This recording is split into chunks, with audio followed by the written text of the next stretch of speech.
Okay, so just wanted to touch on today information about Fair Work, where things are going with that, sector reports, support at home and preparation for CHIS providers, and ACPA's advocacy. Just to start off, so this isn't my area of expertise, but ACPA has an employment relations team. Claire, who's very experienced in this information, has provided this to me. Just wanted to make you aware of two main points, I guess, with all the Fair Work value cases going on. So there, at this stage, there's a aged care nursing classification review in relation to the Fair Work value case. So the Fair Work Commission have asked for submissions in relation to that. So ACPA will be responding, and the response is due in August. So the hearings on the classifications will be held in September, expected to be heard in September. So the matter will not be finalised till the end of 2024. So that's really just to alert you that something is going on in that space as far as classifications, and there's plenty more information if you are wanting or needing it. Gender of undervaluation. So this is a area that's been of significant interest and discussion in the sector for quite some time. So the process has commenced and will impact providers, or expected to impact providers who employ the following classifications. So there's the three sort of areas of classifications listed there. So interested parties relating to the gender under evaluation are to lodge submissions by September this year. So that's, keeping in mind it's August, that's the end of next month. So just to alert you that that's underway as well. There's plenty more information also on that is available if you would like to know more. So what I wanted to do here, I know that there will be varied amount of focus, like within this meeting, of different people in reading the different reports put out by the sector, because not all are specifically related to CHIS. So I just wanted to draw everyone's attention to the critical matters, I guess, in each of the reports that I've identified. So we've got the sector finance report. And so this is the first report that has compared the 2 years, the 2021 to 22 and to 2022-23 financial year. So what relating to CHISP that's in this report is the funding has increased slightly, only slightly, in relation to CHISP.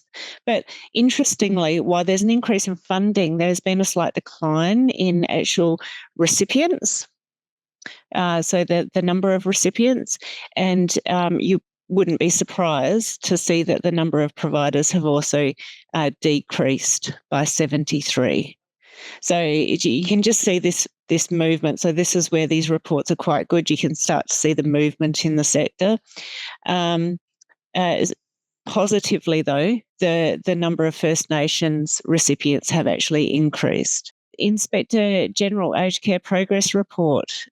This came out, I was aware of it yesterday. It's a long read for the full report, but there is some more simplified versions that can be flicked through, so you can find the information on this link here. You wouldn't be surprised to know that it does note that their report substantial delays in client assessments and in service provision. There's an interesting stat that I hadn't seen before, and that is a median elapsed days between assessment and receipt of CHIS services have declined over the past 5 financial years from 27 days in 2018 to 19 to 19 days in the previous financial year. So I thought that was an interesting stat that I hadn't seen. I'm not sure if others have seen that before. So that is based on the My Aged Care elapsed days rather than obviously a wait list like home care packages. The Aged Care Quality Safety Commission report, third quarter report, is out. So for the period up until March 24, I thought I would bring this to the meeting because I'm just, while there's these reports are often tabled in home care package meetings. I'm not so sure if CHIS providers have the same exposure to this information. And I think it's really important, particularly in these times when moving to a support at home program, providers are across all of this information. So the top 5 complaint issues for home services have stayed consistent over the past 4 quarters. Consultation and communication remains the top complaint issue. The common kind of delving down into that complaint issues are around actual direct communication as far as returning contacts that the client has attempted or responding to requests. The home care package data, the reason why I've included this, because it does have a direct impact on CHIS providers. We know that there are a lot of people awaiting a home care package that are using interim CHIS services. So there has been an increase in people waiting for home care packages. Again, there's 14,497 in interim packages. So potentially you've got a lot of people waiting, but also the people in interim packages may also be receiving CHIS services too. Interestingly, 18.7% of people in a home care package were actually in the MMM 4 to 7 area.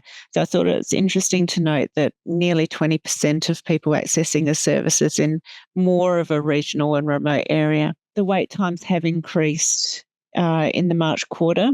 So while this report doesn't show a great deal of increase, looking at My Aged Care, you can see an increase in the wait times. Reform, this is I guess, the topic that we would like to be discussing, although there is still limited information to be discussed. So I thought I'd just put this slide together.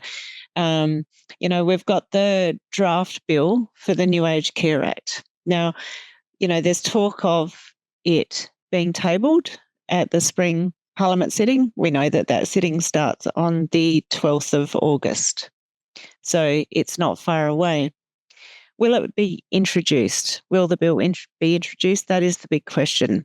And that's the question that we all want to know, because without that Aged Care Act, the Support at Home program is reliant on that Aged Care Act at this particular point in time. I think it's important to include in this diagram the pricing framework. So we're expected to see the results from the pricing frameworks for support at home by February 25. That's important because that could impact CHIS unit prices also. And at this stage, we are still expecting the support at home program to commence 1st of July 2025 for restorative care and home care packages. And then, of course, later for CHIS. So the subordinate legislation, the guidance material, deeming process, these are all under development and for finalisation. I mean, the department has said that they do actually have communications developed and they have material developed to be able to provide to the sector, but they need to wait until the Act is tabled. So wait for the process as far before that they can release information. For those of you that have looked at this aged care reform roadmap, you'd note that there's no details on webinars between July and December this year as far as the Support at Home program. There are webinars, but they're around the quarterly financial report and that sort of thing. So the reason that is the case because we're waiting for the Aged Care Act to be, the bill to be tabled. What we do know as far as support at home is we do know that there's a loan scheme trial being planned for assistive technology. And we know that the assistive technology home modification list is being finalised. That the intention is for care management to be a pool of funding still. So that's still the intention for those that were involved in the initial webinars. So a proportion of each budget will go into a pool where the provider can use that to distribute their care management services. And they're still looking at having self-management. So for people that are self-managed and using brokered services, having some kind of markup on the brokered services for providers to recover the administration costs. What's ACCPA doing as the peak body? So we're still advocating to have the delays in assessment and assignment of services addressed. We've just completed a survey to understand providers' capacity for growth. So this is home care packages more so. The results haven't been analysed yet. The survey closed last week. But over a brief look, it looks like 70% of providers are able to provide services in the areas in which they usually service without any restrictions, where up to just below 30% have restrictions, mainly due to staffing, with the highest issue being relating to care workers and RNs following close behind. So we know that the sector can provide more services. Financial viability, that continues to be an issue. We know that with the Fair Work Value Case Stage 3, we know the other Fair Work activities are occurring, so we need to make sure that we can actually sustain the services. Organisations will continue to provide the services. We need information on the design and implementation of the Support at Home program, so we'll be continuing to advocate for that.